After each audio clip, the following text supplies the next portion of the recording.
perspective of Israel? What's going on?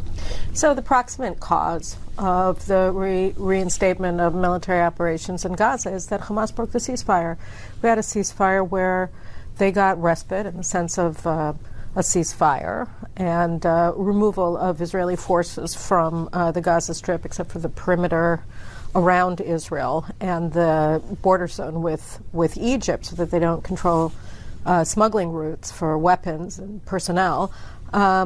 And they were supposed to return the hostages that they're still holding. You know, they took 251 hostages on October 7th, 210 live hostages from Israel in an act of sadism and war crimes unseen before. And they continue to hold 59 hostages, 25 of whom are alive, and they refuse to give them up. During the course of this ceasefire, we were able to secure the release of several hostages, of many hostages, in exchange for releasing hundreds of terrorists from our prisons in Israel. And they were supposed to continue along with this. And we were waiting and waiting. Ambassador Witkoff, the president's special envoy for handling the hostages issue from the American perspective, had offered a compromise to prolong the ceasefire where they would give us 10 more live hostages and about an equal number of deceased hostages who they murdered in exchange for continue along on the ceasefire. And they rejected it. And still they got an extra 2 weeks of ceasefire sort of as a freebie because Israel was waiting for them to agree to release more hostages, and they refused.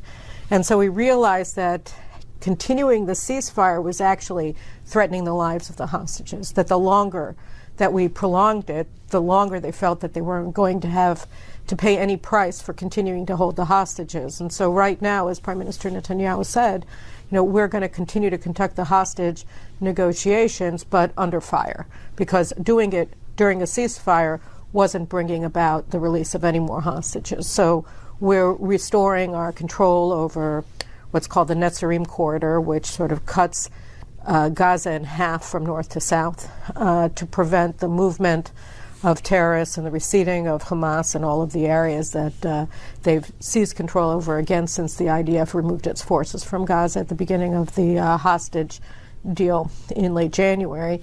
And so that's where we are right now. We have 2 goals in this war, or 3 really, but 2 immediate goals. One is the release of all of the hostages, and the other is the destruction of Hamas as a military organization and as a political entity. And, this is in furtherance of both of them. What is the third? The third is to prevent Gaza from ever posing threat to Israel in the future, and that goes along with the Trump plan for rebuilding Gaza. Okay, so that's something I definitely want to ask you about. I'd be happy to talk about But it. Going back to the military operations, there were reports of, I think, 400 Gazans who had been killed very quickly. Seems like a large number. Right. There's concerns that this is too hard of a strike. I don't know. We hear a lot about this. What's your reaction? So first of all, I think it's very important to note that Israel doesn't deliberately target civilians. That's what Hamas does. That's why we're in this war, because they deliberately targeted civilians on October 7th when they invaded Israel.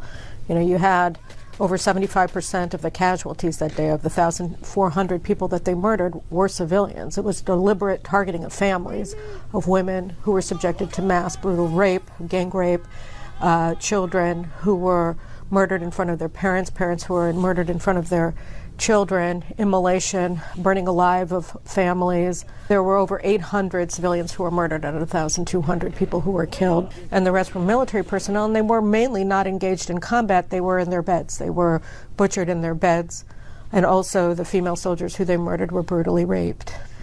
So we don't do that. They do that. And the numbers that we've seen, by the way, of the dead, these all come from Hamas, and they use these kinds of numbers, which have been largely debunked by studies like the University of Pennsylvania put out a study at the height of the combat operations last year that showed that the numbers that the Hamas health ministry in Gaza are putting out are faked. So we've seen a lot of these things, but because they remain the regime in Gaza, they remain in control of the health ministry in Gaza, so you keep getting these numbers, and they're automatic numbers. You know, at the beginning of the war, there were reports that a missile had fallen on Al-Ali Hospital in Gaza. And they claimed, I don't remember what it was, something like 500 dead. 5 minutes after a missile fell in the parking lot of this hotel, but there were already 500 dead. 10 minutes later, nobody knows these numbers. It took us weeks and weeks and weeks to figure out how many people they killed on October 7th because they immolated the bodies. They burned people alive. There were bodies that it took months to identify through broken teeth shards. And so we didn't know, but they know there are 523 people dead within 10 minutes. And it worked out it was a missile that was shot into Israel by the Islamic Jihad terrorists who work with Hamas that had fallen short of its target inside of Gaza.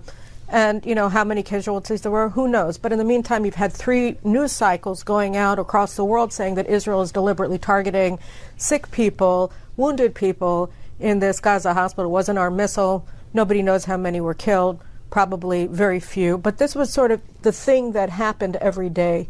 You know, by their own statistics, like you'd think that most of the people who were killed were non-combatants, all women and children, so that you can see that this is deliberately falsified information. But again, Israel doesn't target civilians. Hamas does. And every act of war that they carry out against Israel because they hide behind civilians is actually, under international law, a war crime. You can test these numbers, right. And I understand why, based on what you just said. What would be other misconceptions that you deal with in your role regularly that you would like to share? I mean, there's this very strange moral equivalence that people make between the State of Israel and Hamas terrorists. And so I think that in a lot of ways, this moral equivalence, which is fundamentally fraudulent, there is no equivalence. We're fundamentally different societies. We're fundamentally different types of people in the way that we view the sanctity of life. We view it as sacred. They view death as sacred. I mean, this fundamental disparity between Israel and people who, you know, are aligned more with the Muslim Brotherhood view of jihadist Islam is really like light and darkness, night, like day and night. And it's very difficult as a practical matter to be blind to that disparity and then have a rational discussion about the war.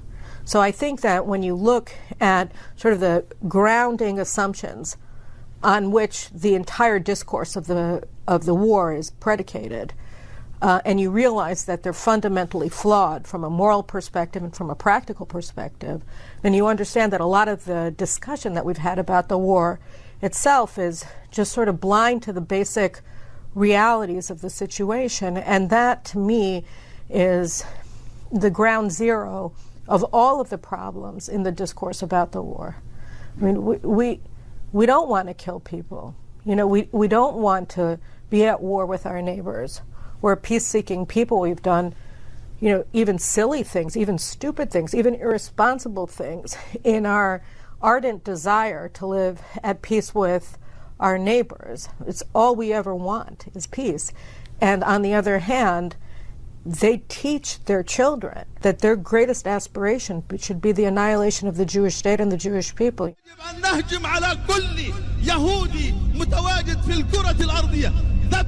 وقتلا بإذن الله سبحانه وتعالى. الله أكبر. فرجالنا على أهبة الاستعداد تقدما واستعدادا للموت واستعدادا لاقتحام السلك بإذن الله سبحانه وتعالى. نحن خلقنا هنا في غزة لنحطم. Our soldiers in Gaza, they come in the height of the war last year. They were, you know, entering into these apartment buildings. And I remember this one, and it was just, it wasn't rare. It happens every day. You know, you have pictures of Mein Kampf and you know, copies of Mein Kampf. You have all of this Nazi literature, all of this annihilationist, anti-Semitic literature, posters, etc. And they found an iPad that belonged to a teenage girl, you know, in this apartment. And they turned it on, and her screensaver was Adolf Hitler. I have teenage boys, you know, and they're interested in all kinds of, you know, I have one boy who loves the NFL, and everything is NFL, and the other one loves soccer, and everything is messy, messy, messy. who would think of putting Adolf Hitler as their screensaver? But I mean, it's indicative of the nature of a society that's been deformed by indoctrination and constant drumbeat of annihilationist hatred of Jewish people and of Western civilization that they get everywhere in Gaza. When you internalize that, and anybody looking at what happened on October 7th, really, it's like, how could you not see that? Then the whole discussion of the war seems irrelevant to actual realities on the ground.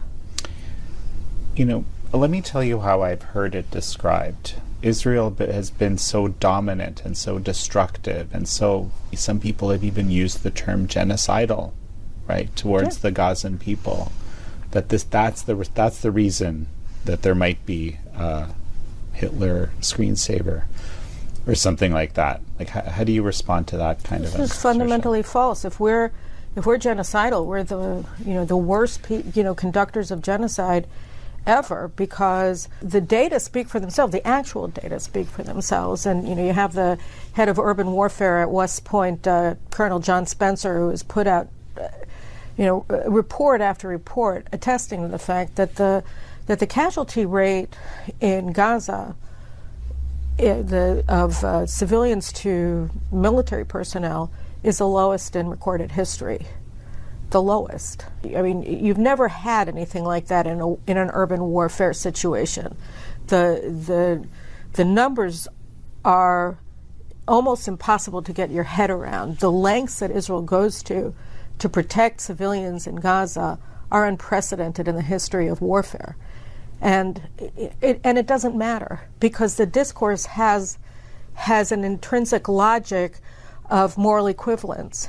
Look at what we're doing. We're sending out leaflets. Leave, we're going to start bombing. We've made millions of phone calls to people on their cell phone saying, leave where you are right now. Go to a safe area so that you're not harmed.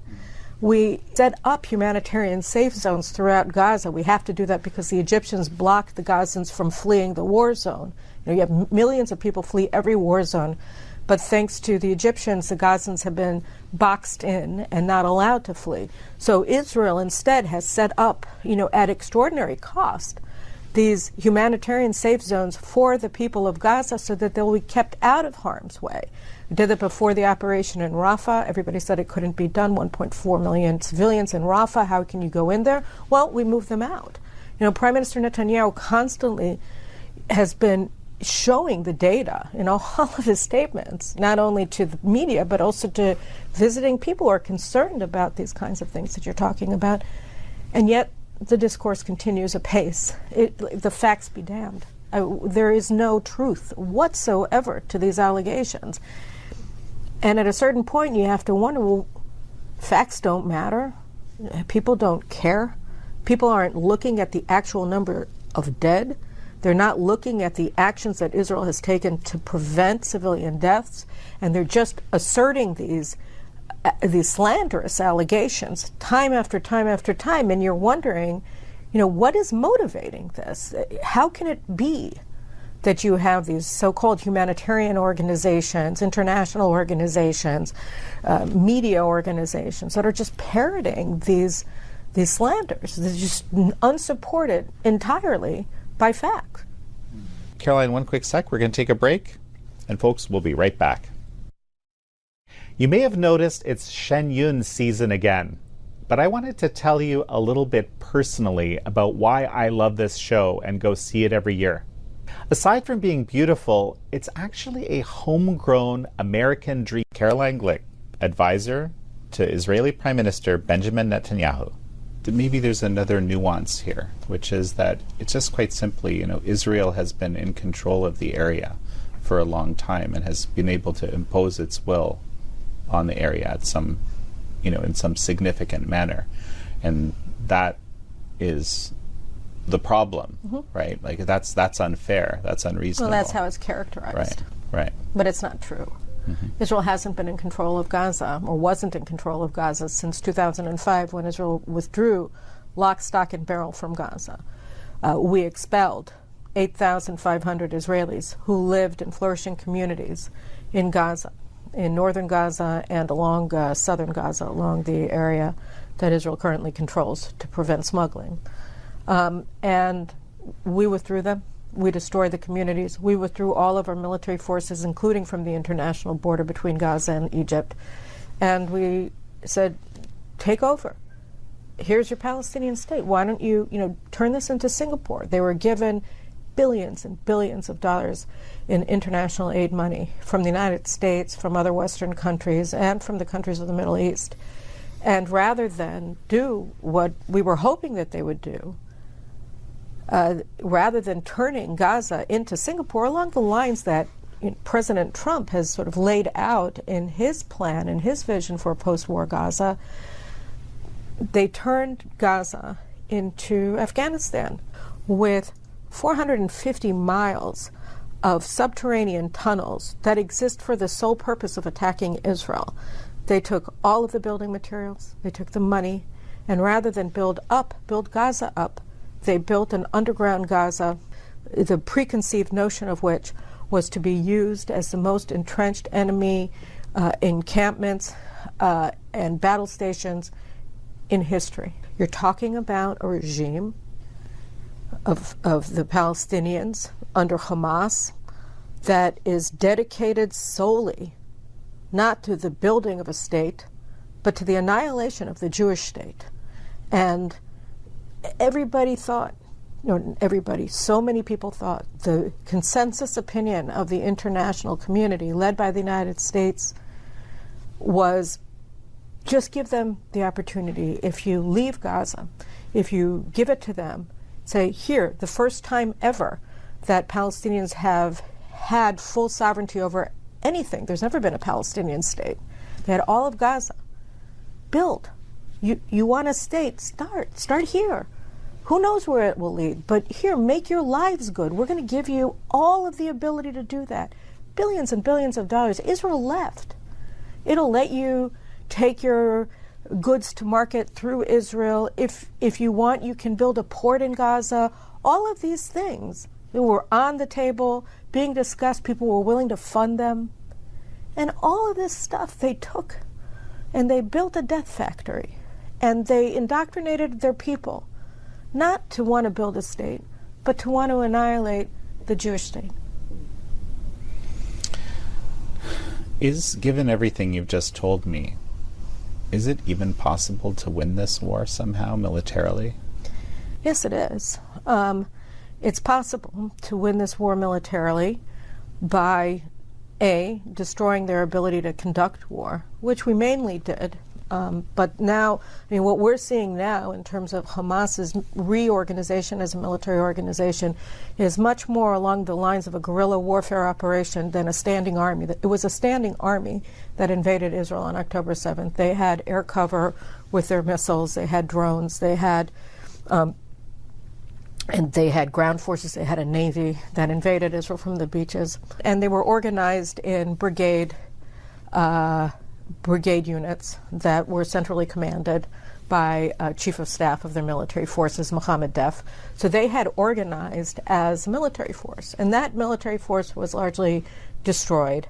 And now we're facing more of a guerrilla organization. So from that perspective, we conducted a military operation that destroyed their military, and now we're going after them in a more of a counterterrorism offensive. The question of the way the enmeshment of Hamas with the people of Gaza, who share the same ideological sensibilities that Hamas does and seeks the same goals that Hamas does. Well, how do you do that? In the same way as Prime Minister Netanyahu said repeatedly, that the German people became disabused of the notion that Nazism was going to get them somewhere good. And so by showing them that the only thing that they get from being with Hamas is death and destruction, and giving them an alternative, which is what the Trump plan does, which is, you have this opportunity to build a life in a different place. Gaza will be rebuilt, and you can return if you're willing to sign on to this deal, to a place that is humane, that seeks peace, that wants a different future, that is building a different future, if you wish, and otherwise stay where you've relocated to. And that's how you achieve the goals of this war. You have to change the internal calculation. So when you have a discourse that says, hey, Israel's guilty of genocide, everything that Israel does is an illegal act, Israel isn't even the moral equivalent of Hamas, Israel is worse than Hamas, what kind of incentive are you giving the people of Gaza to walk away from Hamas? You're not. You're incentivizing them to stay with Hamas. You're rewarding their bad behavior by saying that the people that they just, carried out a one-day Holocaust against on October 7th and continue to aspire to do it over and over and over again, as they repeatedly claim or proclaim, you're saying, good for you.